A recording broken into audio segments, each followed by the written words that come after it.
Live from the Tri-States News and Weather Leader, this is 14 News. Good afternoon, I'm Caroline Clapp. We're following breaking news in Evansville. Emergency crews are on the scene of a house explosion on North Weinbach Avenue. We're told at least 3 people are hurt and at least 39 other homes are damaged. We have live team coverage on the scene. We first start with our Randy Moore with new information from officials. Randy. Remember what I said about communication?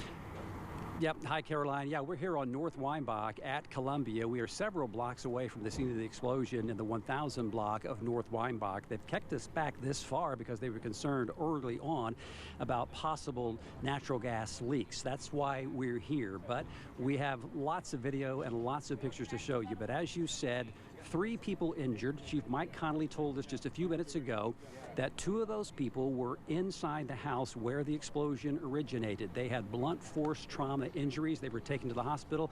They did not have conditions. The 3rd person came from one of the adjacent houses. This did not come from Connolly, but I spoke with a witness who was living a half a block down the road from the explosion, felt the explosion, knocked him out of the shower. He ran down there and helped a man get out of a house that was next door. He described him as a handyman who was working at that next door house today and had been working on the house where the explosion originated before. He said that that man had to crawl out of there and he had glass all over his body from the explosion, but he was alert and talking. Our Jordan Yaney was one of the first on the scene. He actually entered from the north. We are south of the explosion area. He entered from the north and got a bit of a different perspective over there. Yeah, Randy, I was over on the north end of this incident, and Vogel Elementary School is right there. I actually heard as I was walking by over the PA them saying that all their students and staff were fine, but they were going to dismiss a little bit early. Several businesses over there told me that they had some damage to their building. Several people were gathered around at the scene to watch this. I mean, this was really just a chaotic spectacle for people watching on. And I actually got some security video from ABK Alarms. Take a look at this security video that captured the explosion. I spoke with the owner, Danny Kedster, who says he felt the explosion about a half a block away. It actually caused damage to his roof on the shingles. I was on scene just moments after the explosion, and there was already a large police and fire presence. Police on scene kept moving the perimeter back, Randy, like you said, saying there was a threat of a second gas leak and that the scene was not fully contained. Another man I spoke with, Vincent Taylor, was 2 blocks away doing roofing work. He says the house shook, and when he looked up, he saw debris falling from the sky. He ran to the scene and was there seconds after the explosion. He described to me what he saw. Total devastation. It was bad. Excuse me. I looked over and saw the guy in the grass, and I knew it looked bad. But there's a lot of people lost everything down here. Their houses are totally gone. It's bad.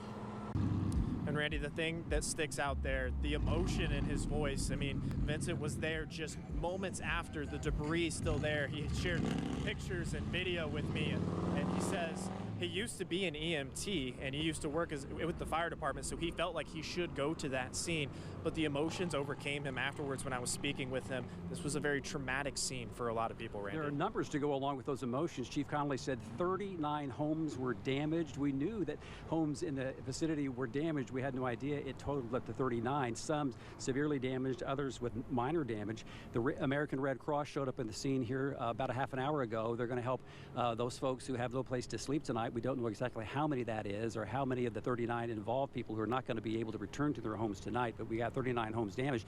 And everybody thought about those kids at Vogel Elementary School because a lot of people felt the blast, and certainly if you're a Vogel parent, you were concerned.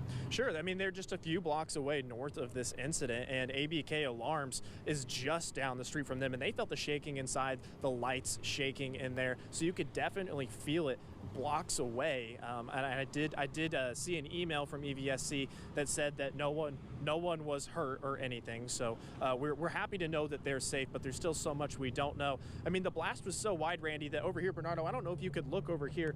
This parking lot, as you mentioned, Randy, we're several blocks away, and they actually moved our cars out of this parking lot to mark it off because there's debris here 2 or 3 blocks away. So this was a large blast, and certainly parents at Vogel would have been concerned. Yeah, looking at the video that you got from from the alarm company. It was just that one plume of smoke, just a gray, blackish plume of smoke, and then no fire, which was interesting. I asked Chief Conley about it, and he said that's a misconception, that with an explosion there's fire. The fire or the explosion usually consumes the oxygen, so there is no fire. There were some hot spots that they had to put out, but I think that surprised some people too, especially with how loud it was and how violent it was.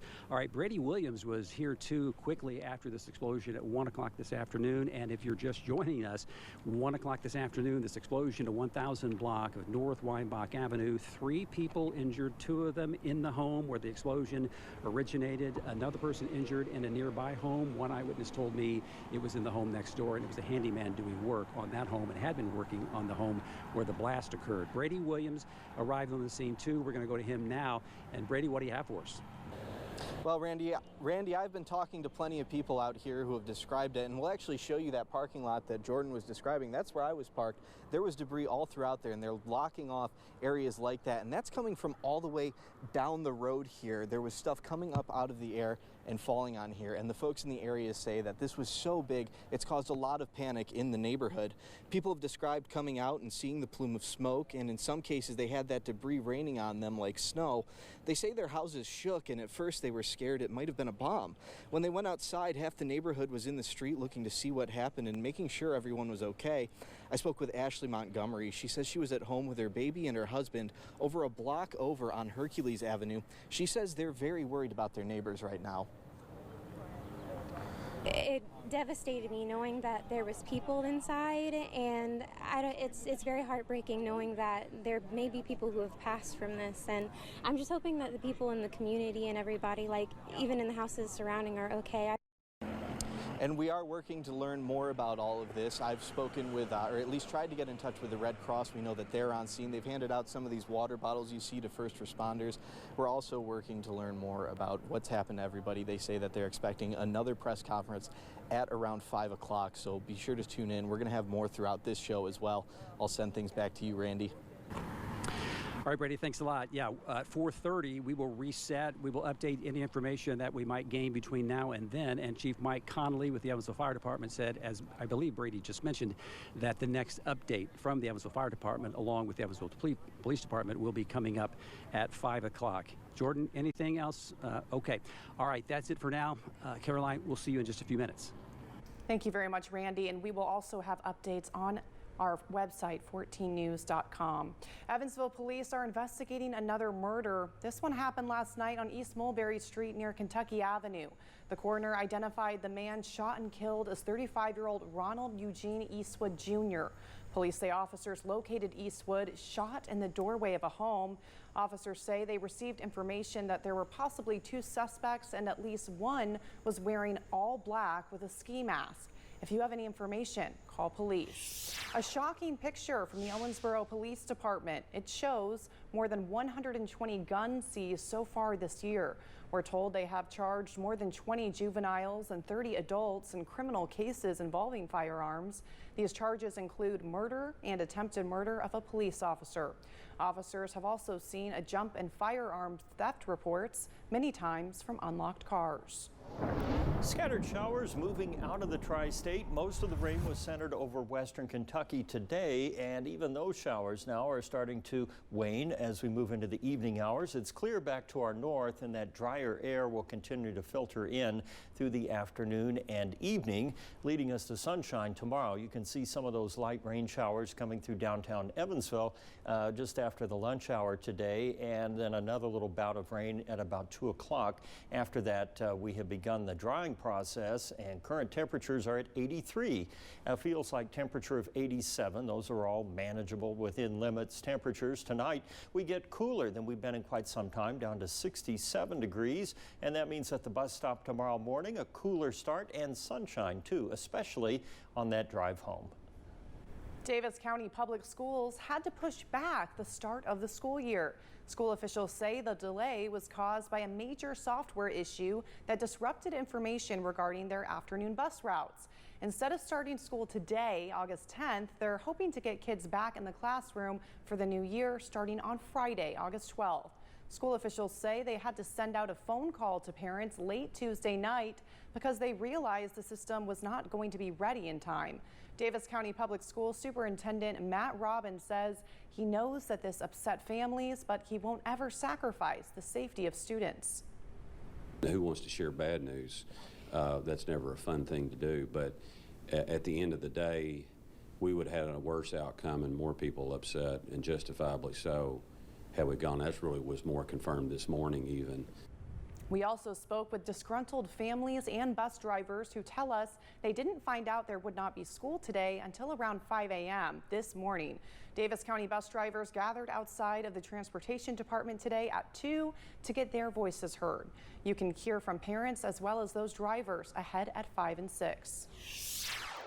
I'm Tanner Holbrook in Henderson. This is the brand new Jefferson Elementary School. Just take a look at this space. This is one of the many collaborative spaces. This is actually the library that's in the building, but this is also where the main entrance is. This is the center of the entire building, as the principal puts it, that literacy is at the center of what we do. So it's only fitting that the center of the building is surrounded by the rest of the school. So coming up in our later shows, I'm going to talk about everything that this new building has to offer, including some of the collaborative spaces that we have going on, and something that's important to the state and the school district here. I'll have all of that coming up on 14 News a little bit later tonight. Thank you, Tanner. Shortly after the December tornado, Jeffersontown Police Department donated one of their cruisers to Dawson Springs Police Department. The department decided to make it a symbol of the great relationship between police and the school system. So this is what they did. Take a look. Decked out in purple and yellow paint, they transformed it into the school resource officer's cruiser. They showed it off this morning. You can see little handprints on the back. How cute is that? A cool sight for students and staff for their first day back at school. When we come back, former President Trump appeared in court today. We've got the wrap up. We have a breaking news update on the house explosion in Evansville. We just received a press release from the Vanderburgh County Coroner's Office, and we are told 3 people have died as a result of that explosion. Now, we've got team coverage right now on the scene, so we'll be going back out there at 4:30 for more information. Meanwhile, former President Trump appeared in Manhattan today for court. It was a mandated disposition in one of the many investigations he faces. Now, the case comes just days after the FBI searched his Florida home and left with many boxes of materials. NBC's Susan McGinnis has the wrap up. Mr. Trump, can we have a word? Former President Trump appearing in a Manhattan courtroom today, invoking his Fifth Amendment right. I'm not surprised that he did not expose himself to potential criminal liability. Trump's long-sought testimony, part of an investigation by New York's Attorney General into whether he improperly valued his assets to get favorable treatment from lenders and the IRS. In a statement, Trump said, "I once asked, if you're innocent, why are you taking the Fifth Amendment? Now I know the answer." Trump referring to this 2016 remark. The mob takes the Fifth. If you're innocent, why are you taking the Fifth Amendment? Now saying he had no choice, with he and his family targets of an unfounded, politically motivated witch hunt. Today's deposition following federal agents removing about a dozen boxes from his Florida home Monday, a search for sensitive documents taken from the White House. Documents of such singular national security interest to the United States that overwhelmed all of the other interests here. These investigations, in addition to ongoing probes into Trump's attempts to overturn the election and the January 6th attack on the Capitol. Trump denying all wrongdoing, Republican allies, including a dozen he hosted for dinner Tuesday, encouraging him to run for president. The sooner he gets out and starts campaigning, the better. I've never seen President Trump as fired up as what he was tonight. Trump seemingly more emboldened as his legal troubles pile up. In Washington, Susan McGinnis, NBC News. Well, good news if you have outdoor plans for this weekend. Chief Meteorologist Jeff Lyons is tracking great weather and on the way in our full forecast.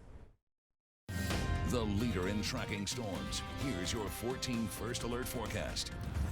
Kind of a rainy day here, the last that we should have for the next several days as we get sunny, drier conditions in the tri-state very soon. The last of the rain now has just cleared Owensboro to the east, still moving into Tell City there in Candleton, and also Lewisport in Hancock County. And then to our south, we still have just a little band of showers here across Muhlenberg County and also Hopkins County. We'll put it in motion here so you can see how things have progressed here over the last next several hours. And basically, these are just kind of the last drops of rain that are coming down out of that stalled out system, which will eventually just kind of move a little farther south and open up the skies for sunshine, which is what we're expecting tomorrow. Sunny skies and about 84 degrees across the Midwest. Now that cold front continues to drop to the south, still triggering some lightning and even a couple of severe thunderstorms here in eastern Kentucky and eastern Tennessee, but for us, all the action has wound down. Our storm risk for tomorrow is nil, and it looks like Friday also dry. The next 7 days then will bring us a change here. We'll get back into slightly more humid conditions by next week. But the good news here is that we don't have any more gray, rainy days on the way. It's going to be sunny for the foreseeable future, and that north breeze will keep the temperature in check somewhere between 80 and 85 each day, with only a few clouds coming our way by Saturday. Sunday, temperatures also at or slightly below normal there. 86, and then next week we continue the cool trend with a few scattered showers possible perhaps on Monday and Tuesday. The longer range outlook here showing that chance of rain on Sunday afternoon and Monday, and then drying out again for next week. 65 degrees tonight with partly cloudy skies, followed by a sunny day tomorrow and less humid with a high of 86. The extended forecast is looking pretty good for everybody going outside or doing things. That 20% chance of rain will kick in late Sunday, and then next week more of an isolated thunderstorm threat through the first half of the week, with temperatures near 80 for the high and in the lower 60s for lows. 12,000-year-old footprints, vintage vending machines, and a hippo eating a watermelon. Jeremy Roth has all of that, and take a look at this next.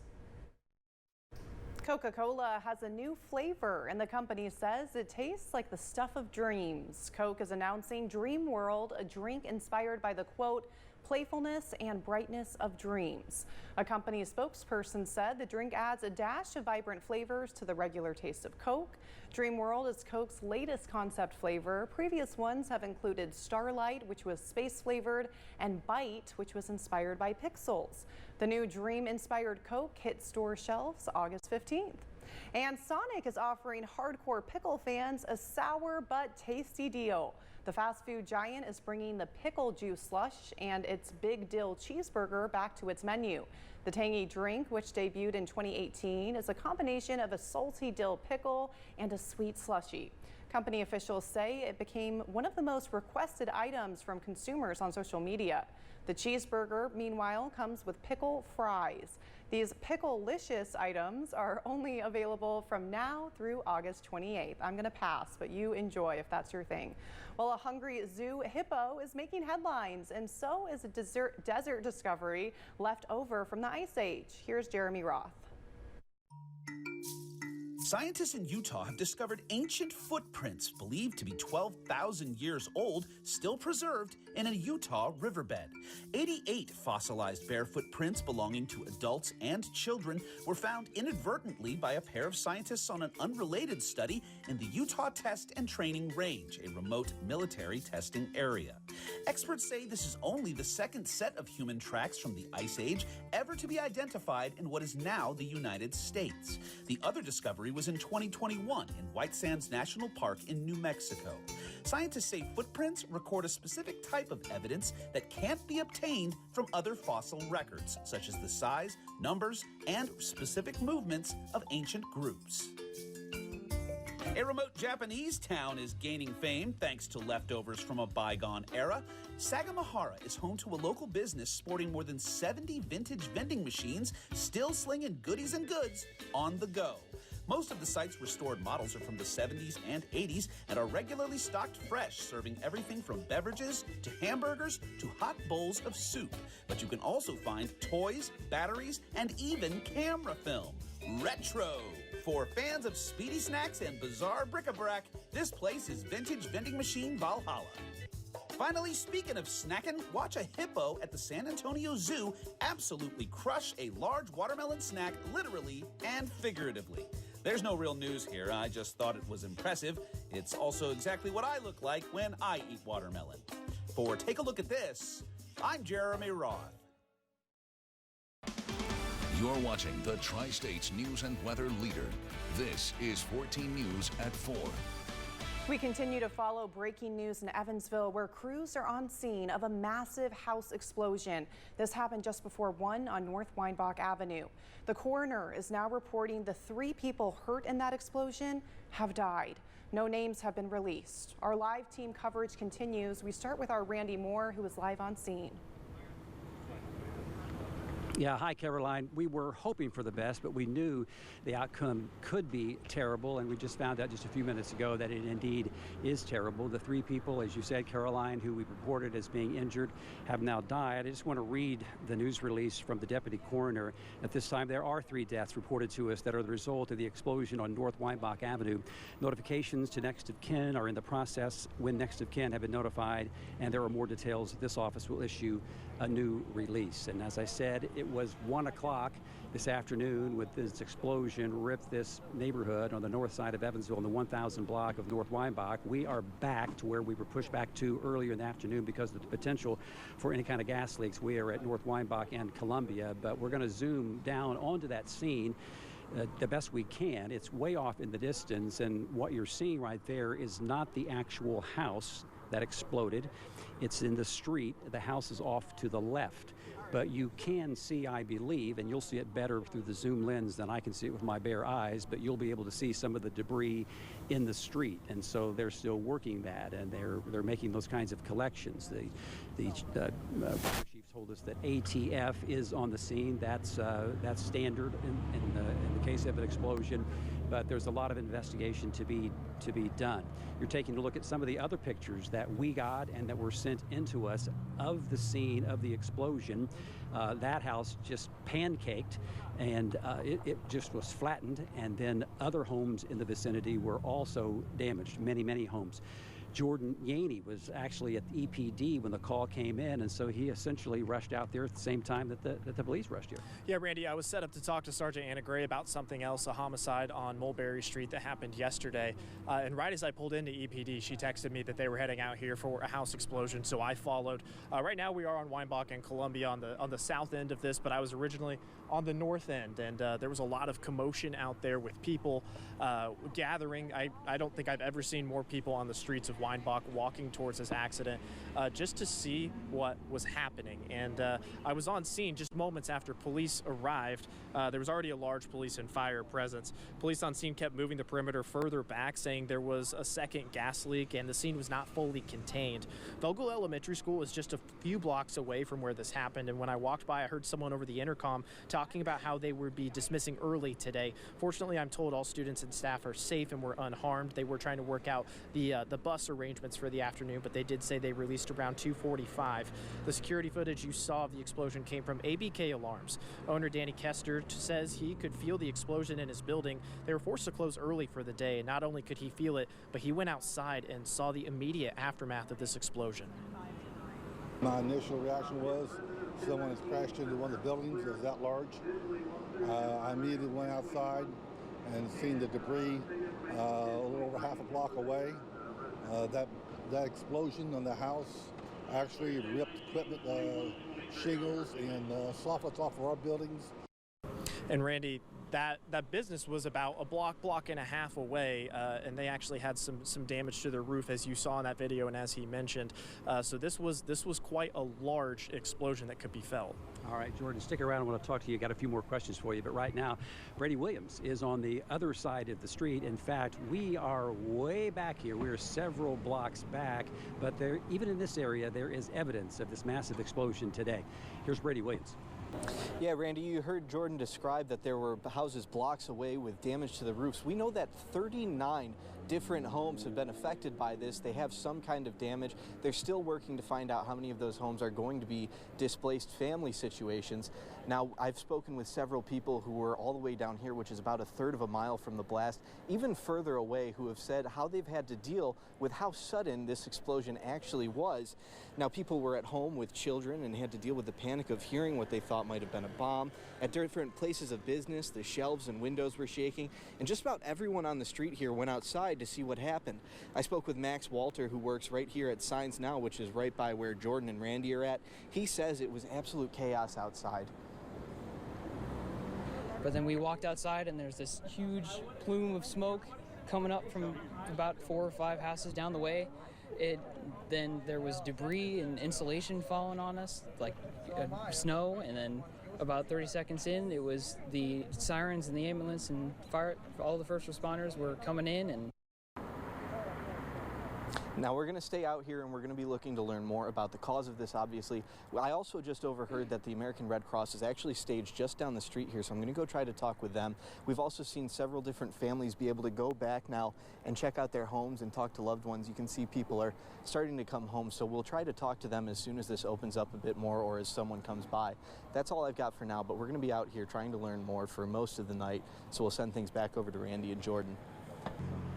All right, Brady, thanks a lot. As we said, we have 3 people now who have died in this explosion this afternoon, and so many more people affected. There's at least one other person injured, and if there are 39 homes that are damaged, then you're talking about a huge impact on human lives here in this neighborhood on the north side of Evansville. Jordan is back with me now, and Jordan, when I arrived on the scene here, Mayor Winnecke was here, and you had a chance to talk to him. He was involved in that press conference, and as we know, he can be emotional, and he said, describe how he described when he walked up on the scene. Well, the thing that stuck out to me, Randy, from what Mayor Winnecke told me is just how devastating this is. Obviously, he was here as quickly as he could be, and he said he didn't want to compare any disaster to another disaster, but he said, Randy, this was really devastating, and you could just see from the debris, is what he told me, just how bad this was going to be. Yeah, the mayor will be here with us at 14 News at 6. As I said, he was here. He went back to the office, and it's there that he learned of these 3 deaths at about the same time that we did. And he takes all of these things to heart. If you've ever seen him in any kind of a news conference where there's any emotion at all, he's not shy about displaying that. And so we do want to get his reaction at 6 o'clock and to the city's response. He did mention something else, that the response so far looks like it was excellent. In fact, Host House 4 is about a 30-second walk away. Yeah, he said the response and the job by EPD and EFD was really good, and that's because there was a station so close that the fire department was able to be on scene in seconds or minutes. And he was really proud of the work of our first responders, is what he told me, because this scene was initially contained around the debris. And as I've been out here throughout the day, Randy, the scene has continued to move further and further back because of that threat of the second leak. EPD and EFD are working to keep everyone safe. That is their first priority in this scene because it's still very much an active scene. We don't know if that leak has been contained, confirmed, nothing. That's why we're so far away still, because this is as close as we can get. The safety of the people is the priority. Yeah. All right, Jordan, thanks a lot. So our next update will come at 5 o'clock on 14 News at 5. But it is at 5 o'clock straight up that Chief Connolly is going to come back down here with another update. The updates have been important in that there is 1 or 2 more pieces of information that come out each time. Last time it was the 39 homes that were damaged. And then in between updates, we learned what we didn't want to hear at all, that 2 of the 3 people who were injured in this have died. And so Chief Connolly will be here. That's the way we'll begin 14 News at 5, and then we will have much more on this tragedy here on the north side of Evansville. An explosion at a home in the 1000 block of North Weinbach. 3 people now have been reported dead in that explosion, and then we'll assess the situation at that time, and we'll see you then.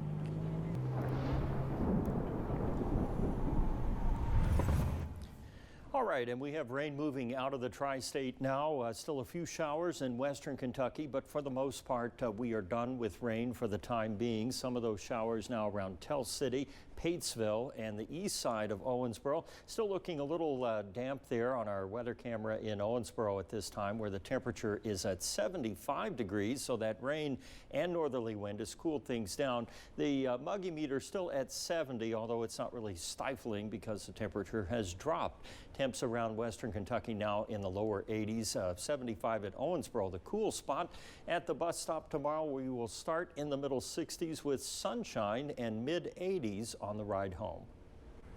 What happened after a 6-year-old was seen drinking an alcoholic beverage at a gas station?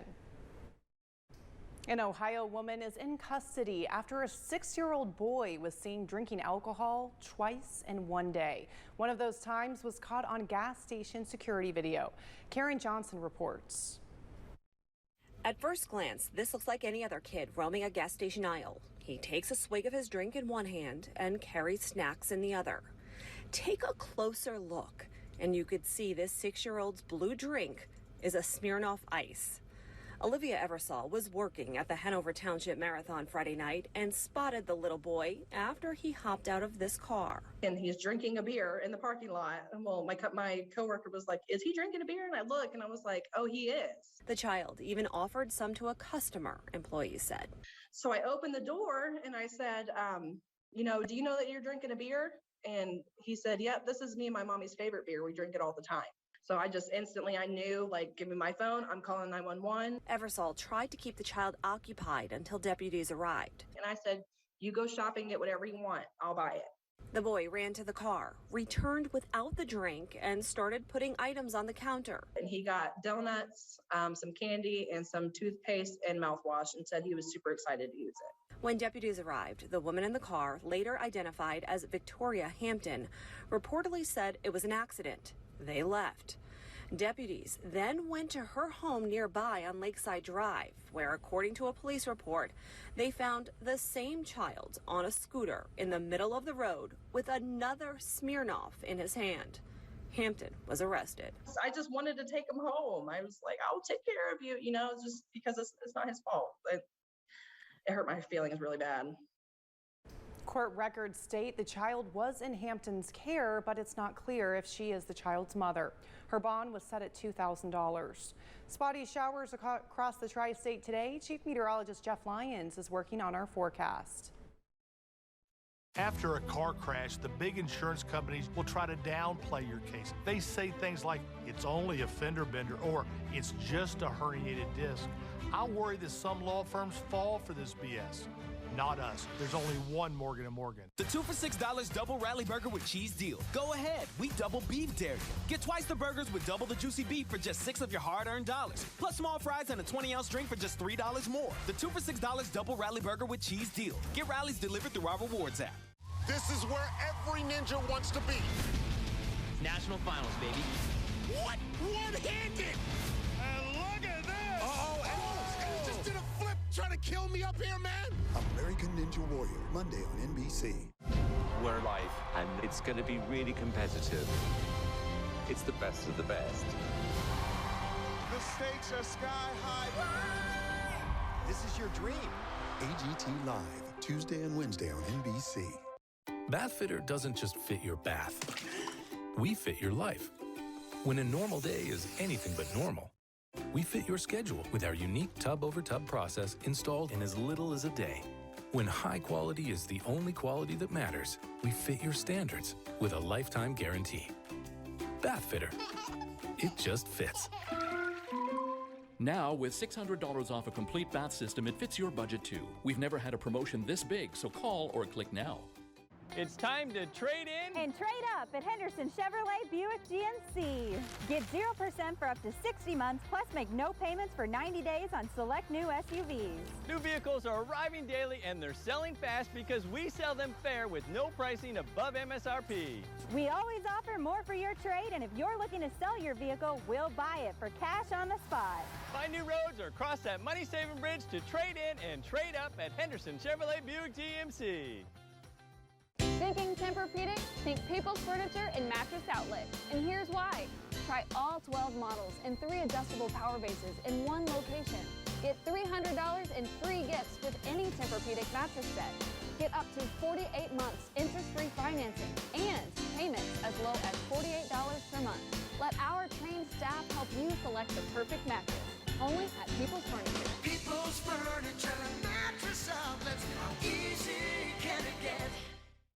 You're watching 14 News, the Tri-State's news and weather leader. The leader in tracking storms. Here's your 14 First Alert forecast.